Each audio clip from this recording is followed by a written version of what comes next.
Everybody gossips a little bit, but too much gossip can really create problems for friends.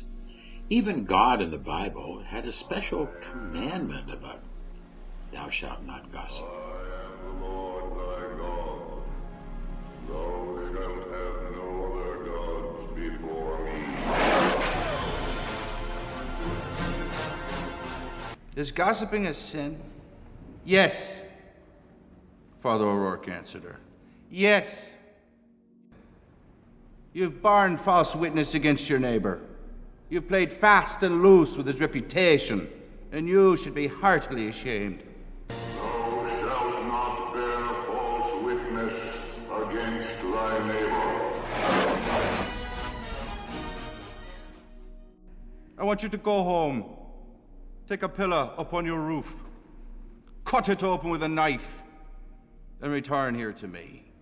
So the woman went home, took a pillow off her bed, a knife from the drawer, went up the fire escape to her roof, and stabbed the pillow.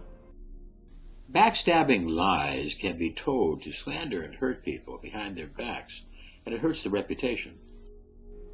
Did you gut the pillow with a knife? He says. Yes, Father. And what was the result? Feathers, she said. Feathers, he repeated. Words and feathers are easily scattered and not easily gathered up. And actually hurtful lies and slander, they're even harder to deal with because they can spread so quickly. They can spread around through the air, it seems, person to person, ear to ear, that these hurtful concepts, these lies, these slanders, they can affect things and affect people. They can help people to ruin their elections. They can cause people to ruin their lives. And they really can hurt, and we really need to pay attention and use critical thinking before we start telling lies. Now, I want you to go back and gather up every last feather that flew out on the wind. Well, she said, it can't be done. I don't know where they went. The wind took them all over. You see, people like to talk to relieve their boredom. And they like to talk about things. And when they talk about lies and rumors, they spread really quickly. And they can do an awful lot of damage. So we need to watch. And that, said Father O'Rourke, is gossip. In the name of the Father, the Son, and the Holy Ghost. Say, I heard an interesting tidbit about Howard and Bernadette. Really, Amy? Gossip? I'm disappointed in you. Now. Evolutionary biologist Robin Dunbar has identified gossip as an aid to social bonding in large groups. Forgive my language, but poppycock. The human being is a social animal. And as a social animal, he wants to communicate. He wants to share.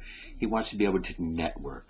And oftentimes, he will be spreading something that he might not even know is untrue. But communication and networking is a deep part of humanity. What if he's right? And by not participating in gossip, society breaks down into small feral bands of tattooed motorcycle riders fighting to the death over the last few cans of tuna fish. Fine. In the parlance of the urban music scene, what's the 411? Well, the bottom line is that people will gossip and people will talk, and they will talk behind people's backs. So we really try to get people to be more straightforward and not to say something that they wouldn't say to somebody's face. But that oftentimes is very difficult. People don't really want to do that. We all know about the womanizing and the drinking jags and the trips to San Badoo, but dirt is good for them. They want the dirt because they want to have something to print. I'd like to know what the hell is going on here. 20 million readers want the truth, Eddie. Truth, yes. Eddie? We're not getting married, it's just talk. Did everybody know about this but me? There's nothing to know, it's just gossip. So, what is the scuttlebutt? Anybody hear anything? Nothing? I got a little something. I don't know if I should say. So just keep it to yourself.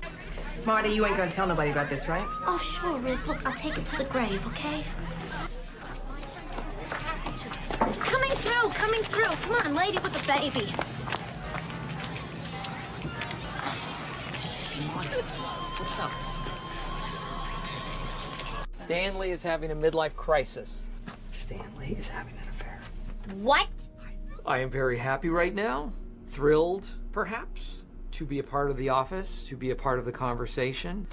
Oftentimes the gossiper is somebody who's trying to draw attention to themselves. They don't care about whether it's a lie or whether it hurts anybody. They're trying to create attention for themselves, like we see here. And we have to understand that they don't use critical thinking. It's something that we have to do. But also recognize that who gossips to you will also gossip of you. So you always have to recognize that gossipers gossip, haters hate, liars lie, cheaters cheat. And we have to recognize to try to get around this. When you have somebody's attention and their eyes are lighting up because they are very interested in what you have to say, that is a great feeling. And I experienced that firsthand today. It is wonderful to be the center of attention. Did you hear about Angela? That's pretty weird. Yeah. What do you mean exactly? They're cultural commentators. I'm not a gossip columnist. How many backstabbing criminals does it take to put in a light bulb? Well, it's a trick question. You see, criminals like this, backstabbers, gossipers, they fear the light. How do you untell something? You can't. You can't put words back in your mouth. Kelly has an eating disorder? Yeah. She always eats my lunch. Anorexia. She's an anorexitic. We should do something. Nothing can be done. A dressmaker? Is that so? But Father, I have heard that many of your brethren in the church are actually sissy boys. And I've heard that Diacaldi is actually a trained gorilla. But who'd believe such nonsense? Yes, a lot of this is nonsense. We really need to use some critical thinking, apply some logic. And also, if you're talking about somebody else, you should try to do it to their face and understand so that we can get around this idea and dispel gossip. Has everyone heard a crazy rumor about themselves today? Yes. Yeah. You know what? Let's discredit these rumors. I need to do mine first. Who's been saying that there's another person inside of me, working me with controls? I heard that from Andy. I heard it from Aaron. How many small-minded bigots does it take to change a light bulb? Well, it's a trick question also. You see, small minds, they fear change. So this is what we need to recognize, is that gossips sometimes don't really know what they're doing. And we really need to go back to people's face and really deal with actual truth and critical thinking to try to understand how to help people better. Wise, intelligent people seldom participate in gossip. They know better.